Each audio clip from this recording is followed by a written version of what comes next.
It's all in your head. Just get over it. One sentence, and just like that, they dismiss your pain. They erase everything you've been carrying for years. The way you walk into a room and feel everyone's eyes on you. The 20 minutes you spend at the door just to make sure no one's outside. The high you rehearsed 19 times and still choke on when it counts.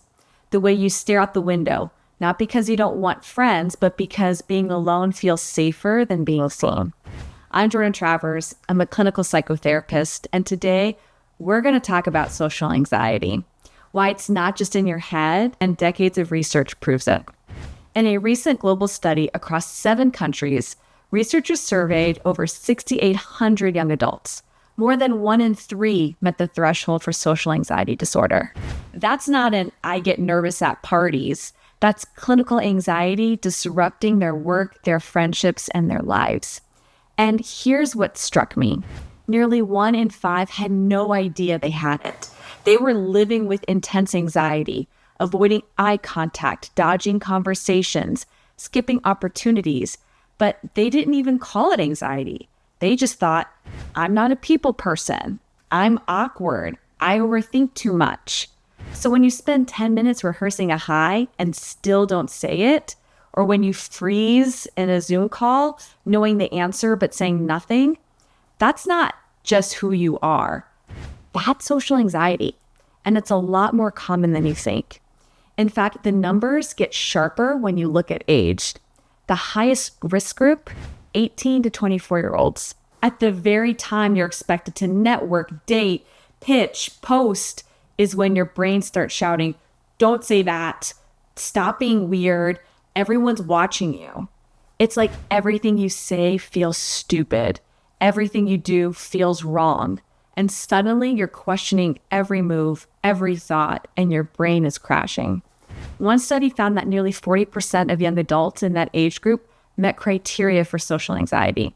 And not because they lacked confidence, but because they were constantly bracing for humiliation. They live under constant threat, and that threat is people. You know you won't die, but your body doesn't.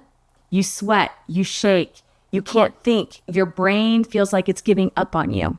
You feel like you're about to be attacked, and the threat is ordering a coffee. One Reddit user said it best. Think about doing something really scary you wouldn't want to do. Try to really imagine how you would feel knowing you had to face that situation. Surely there's something that has made you feel that way before, like a gut-wrenching feeling. Not quite in a I'm going to die feeling, but like you're going to throw up just thinking about it. Now imagine feeling that before and during basic daily life social situations, every day and all the time. That's my experience at least, but that's not how it looks to people from the outside. And if you think you're the only one feeling this way, you're not. According to a revealing study led by Dr. Ronald Kessler at Harvard Medical School, over 12% of Americans met the criteria for social phobia in a given year. That's 1 in 8 people. Not shy, not awkward, diagnosable. And the lifetime risk is even higher. Nearly 1 in 7 will struggle with social anxiety at some point in their life. And here's the kicker. Most people develop it early.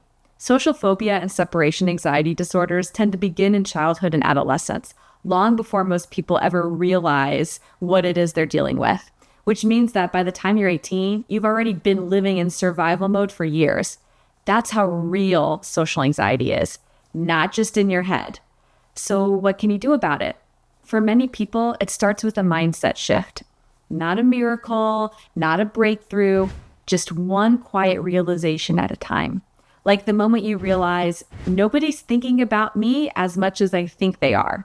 You spent nights analyzing one awkward sentence, but have you ever remembered someone else's awkward moment for more than 5 seconds?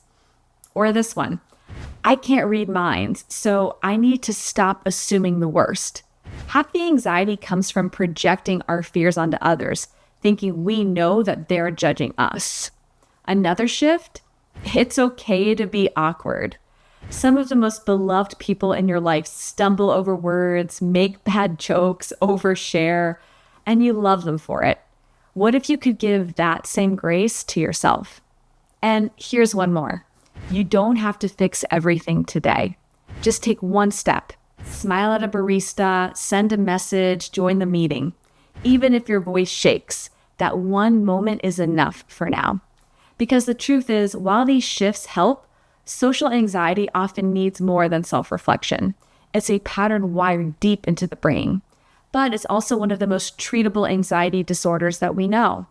A comprehensive review in Clinical Psychology Review highlights cognitive behavioral therapy as the gold standard. Here's why it works.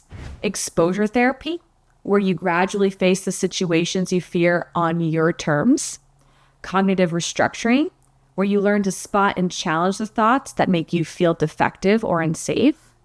Reducing safety behaviors like rehearsing every word or avoiding eye contact, which only reinforces the fear long term. Because CBT doesn't erase fear overnight, it teaches your body to breathe again, and you to live, not just survive. Imagine what life looks like when you're not constantly scanning the room, when you're not calculating how much space you take up or how you sounded. Imagine this. You walk into a cafe and you don't rehearse your order 5 times in your head.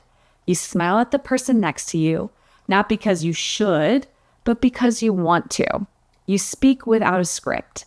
You exist without apology. It is possible. And it starts the moment you believe it's possible for you to. Because just like social anxiety is real, healing from it is real too. I'm Jordan Travers. I'm the clinical director at Awake Therapy. And if you want me to walk this journey with you, the link to book your first session is in the description below.